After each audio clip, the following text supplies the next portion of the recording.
The second section in the scope of work is on page 3 of the document, order data points. This is under the data structure group.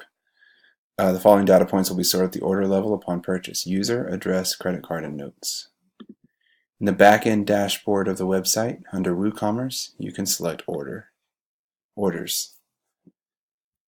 And you can view any of the orders that have been made, but I'm just going to test the first one here.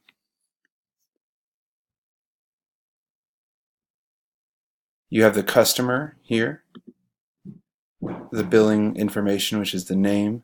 The customer refers to the user. You can view their profile and that user's other orders.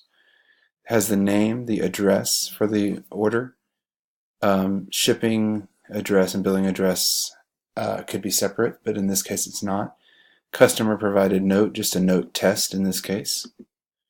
And then the credit card information is passed via a Stripe token, which you can click here to go to the Stripe dashboard. In my case, I don't have credentials to log into that, but you can see that it has access to the Stripe dashboard.